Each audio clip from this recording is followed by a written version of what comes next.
Certains contenus, certaines interventions, certains recadrages historiques méritent amplement le coup de tampon certifié Restez débranchés. Voici leurs histoires.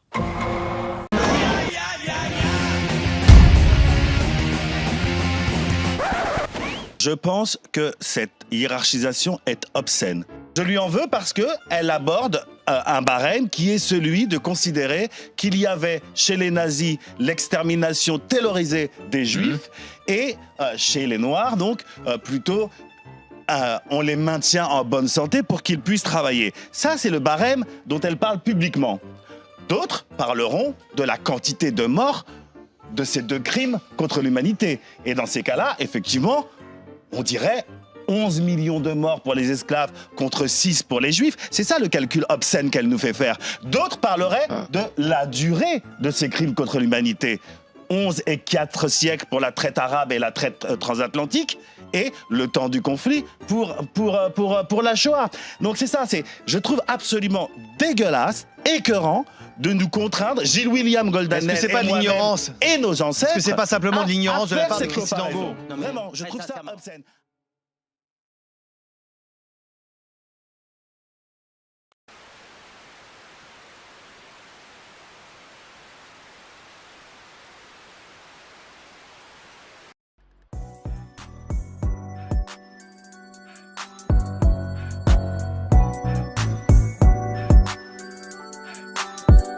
Alors bonjour à tous, j'espère que vous allez bien. Comme vous pouvez le voir, je ne suis pas dans le cadre habituel, mais j'avais envie de répondre le plus rapidement possible à quelque chose qui m'a vraiment choquée. Alors il y a quelques jours, il s'est passé un truc assez incroyable sur le plateau de On n'est pas couché. Les animateurs étaient en train de parler en fait d'un livre qui vient de sortir qui parle du nazisme, et vous avez une animatrice du nom de Christine Angot qui a fait une déclaration juste aberrante avec un parallèle très douteux entre la Shoah et l'esclavage. Je vous laisse regarder l'extrait et on en parle tout de suite après.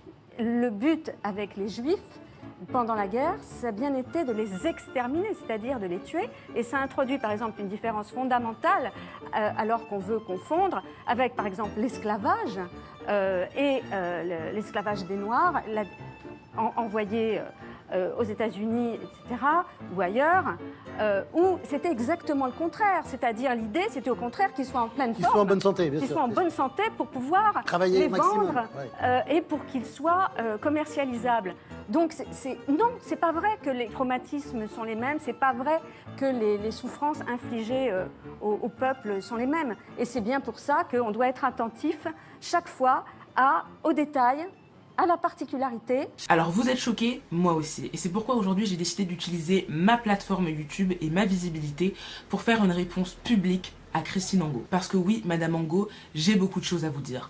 On a beaucoup de choses à vous dire. La chose qu'il ne faut pas faire, et que vous avez faite, Madame Angot, c'est de hiérarchiser les traumatismes, de hiérarchiser les mémoires et les souffrances, de dire que tel génocide, tel crime était plus grave qu'un autre, et que finalement ce qui arrivait aux autres, ce n'était pas si grave. Ça, Madame Angot, ce n'est pas acceptable, et ça ne le sera jamais. Pourquoi vouloir nous faire choisir entre les génocides juifs et l'esclavage? Pourquoi vouloir nous faire choisir entre la peste et le choléra? Parce que Madame Angot, vous avez décidé de dresser un parallèle entre la Shoah et l'esclavage. Mais est-ce que vous savez au moins de quoi vous parlez? Vous nous dites que la différence entre l'esclavage et la Shoah, c'est que finalement, pendant l'esclavage, on faisait attention à la santé des esclaves pour qu'ils soient commercialisables, bien évidemment. Madame Angot, très sérieusement, est-ce que vous vous rendez compte de la gravité de votre argumentaire? Est-ce que vous saviez que pendant la Seconde Guerre mondiale, dans les camps de concentration et d'extermination, il existait ce qu'on appelait les capots. Les capots, c'était des prisonniers juifs qui avaient pour besogne de surveiller, ou plutôt de tabasser, les autres prisonniers juifs à la place des nazis. Et s'ils le faisaient, les capots avaient droit à un traitement de faveur. Ils n'étaient pas forcés à travailler, ils n'étaient pas battus systématiquement, ils avaient droit à plus de nourriture, parfois des cigarettes, et ils avaient des chambres pour eux. Et donc si on suit votre logique, simplement parce que certains ont eu droit à un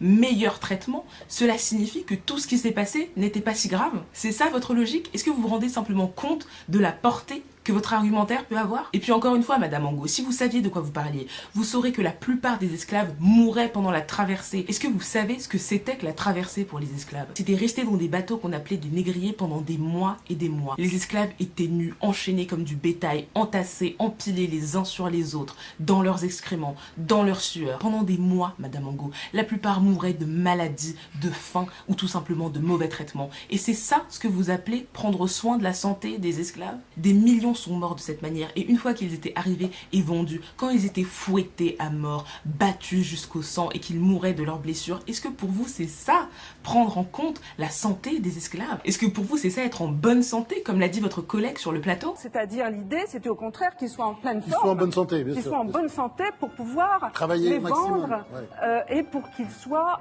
commercialisables. Ensuite, vous nous dites que finalement l'esclavage n'était pas une forme d'extermination, ce n'était pas un génocide. Mais Madame Angot, quand dans le sud des États-Unis, il était tout à fait normal et commun de tuer les Noirs, de les pendre, de les lyncher systématiquement, de les brûler sur la place publique comme pour le lynchage de Jesse Washington. Quand vous aviez des organisations comme le Ku Klux Klan qui avaient pour seul but d'éradiquer le plus de Noirs possible sur le territoire des États-Unis, juste comme ça, par plaisir, est-ce que pour vous ce n'est pas une sorte de nettoyage ethnique, une sorte de génocide? Et quand bien même on ne le qualifierait pas de génocide. Le simple fait que pendant des siècles et des siècles, une population a été traitée moins bien que des animaux, comme des vulgaires objets qu'on pouvait détruire et disposer comme on en avait envie. Quand on a retiré à toute une population son humanité pendant des siècles et des siècles, est-ce que pour vous, Madame Angot, ce n'est pas déjà assez suffisant pour n'avoir ne serait-ce qu'un peu de respect pour cette mémoire? Et je parle de respect, Madame Angot, parce que vous en avez manqué. Parce que quand on parle d'un sujet aussi grave, il faut le connaître. Et vous ne le connaissez pas. Parce que quand vous parlez de l'esclavage et vous ne parlez que des États-Unis, est-ce que vous saviez que l'esclavage n'a pas commencé et ne s'est pas terminé aux États-Unis? L'esclavage des Noirs a commencé à se développer avec la traite arabo-musulmane et surtout s'est développé avec la traite occidentale lors du XVe siècle avec les Français, les Anglais et les Hollandais. Et ensuite, il s'est développé aux Amériques, avec certes l'Amérique du Nord, mais surtout aussi l'Amérique du Sud, notamment le Brésil, pour la culture des cannes à sucre. Et contrairement à ce qu'on dit dans les livres, l'esclavage ne s'est pas terminé au 19e siècle lors de son abolition. L'esclavage a en réalité largement continué de deux manières. Déjà avec ce qu'on a appelé aux États-Unis le peonage, et en Europe en réalité la servitude, c'est-à-dire que les esclaves étaient censés être des hommes libres, mais en réalité ils étaient forcés de continuer à travailler dans les anciennes propriétés en tant qu'ouvriers ou en tant que servants, et ils étaient bien évidemment battus, violés, tués, et en réalité à la merci de leur employeur, ou plutôt de leur ancien maître esclavagiste. Et puis surtout, Madame Angot, la colonisation a repris le relais et a été une forme d'esclavage déguisé dès lors qu'en 1984, lors de la conférence de Berlin, l'Afrique a été découpée comme un vulgaire gâteau entre les puissances européennes. Et bien évidemment, pendant la colonisation, les peuples africains étaient réduits à la servitude, au travail forcé, comme par exemple la construction inhumaine du chemin de fer du Congo-Océan qui a été demandé par les colons français au Congo et qui a coûté la vie à plus de 20 000 ouvriers, des Congolais mais aussi des Tchadiens et des Camerounais qui ont été amenés de force des autres colonies pour travailler sur ce chantier infernal où les hommes étaient tués, battus, tabassés, mal nourris, forcés à travailler jusque la mort s'en suive. Et ça, Madame Angot, c'était en 1934, c'était il y a moins de 100 ans.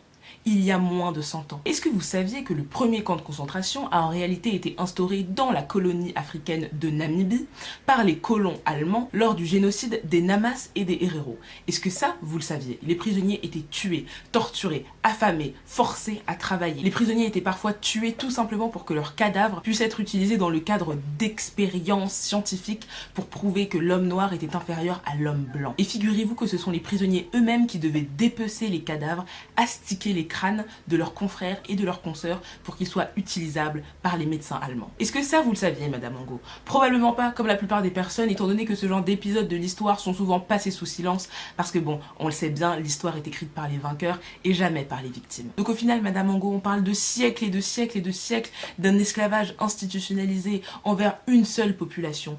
Quelle population au monde mérite un traitement pareil? Et vous osez venir minimiser cette souffrance? Non, c'est pas vrai que les traumatismes sont les mêmes, c'est pas vrai que les souffrances infligées au peuple sont les mêmes. Vous nous parlez de traumatisme, et bien rassurez-vous, l'esclavage a laissé des tonnes de traumatismes derrière lui. L'esclavage a laissé la société imprégnée de cette idée ignoble que l'homme noir est un sous-homme, que c'est un singe, que c'est un moins que rien. L'esclavage a laissé place à des décennies d'apartheid, de discrimination et de ségrégation raciale. Car ça, ne l'oubliez jamais, l'apartheid s'est terminé en 1991. C'était il y a seulement 28 ans. La colonisation de l'Afrique s'est terminée en 1993. C'était il y a seulement 26 ans. Et la ségrégation raciale s'est terminée aux États-Unis en 1968.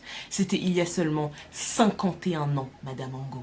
51 ans. Est-ce que ça, vous le saviez, Madame Angot? Visiblement non. Peut-être parce que ça ne vous intéresse pas, ou peut-être parce que dans les livres d'histoire, l'esclavage et la colonisation n'ont droit qu'à quelques paragraphes dans des livres de 500 pages. Alors que ce sont des crimes d'agression et contre l'humanité auxquels l'Europe, et dont la France, a allègrement participé. À l'heure actuelle, et à cause de l'ignorance, je vois encore des gens nous dire que l'esclavage ce n'était que du travail forcé. Madame Angot, l'esclavage ça a été la destruction d'une culture.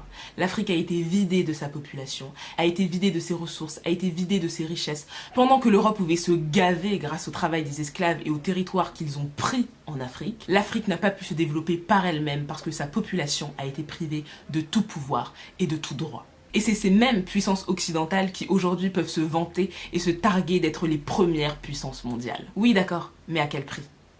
À quel prix? Alors voilà Madame Angot, c'est tout ce que j'avais à vous dire. Et la morale, c'est apprenez à respecter la mémoire de tout le monde et à ne jamais essayer de hiérarchiser la souffrance des autres. Et à toutes les personnes issues de la communauté noire qui ont regardé cette vidéo, ne laissez jamais le passé être une faiblesse ou une honte. Faites en sorte que le passé soit votre force, qu'il vous rende invincible. Et sachez que vous êtes méritant et que vous avez une place partout où vous êtes sur cette terre. Et à toutes les autres personnes qui regarderont cette vidéo, merci de l'avoir regardée. J'espère que vous aurez appris quelque chose sur cet épisode tragique de l'histoire humaine. Et j'espère que tous ensemble, on pourra s'unir pour faire en sorte que ce genre de choses ne se reproduisent jamais et qu'on puisse enfin avoir une évolution dans les mentalités. En tout cas, paix sur vous, on se retrouve sur mes réseaux et j'espère encore une fois que le message sera passé. Ciao la MIF. Ça y est, je débarque sur Insta. Si la force du nombre peut s'opérer sur ce réseau social, ça serait cool. Ajoutez-moi qu'on puisse y donner à cœur joie en commençant par faire découvrir la série Restez débranchés via une revisite du concept. Et à 1000 abonnés, on commence les festivités. A très vite. Sur ce, débranchement vôtre.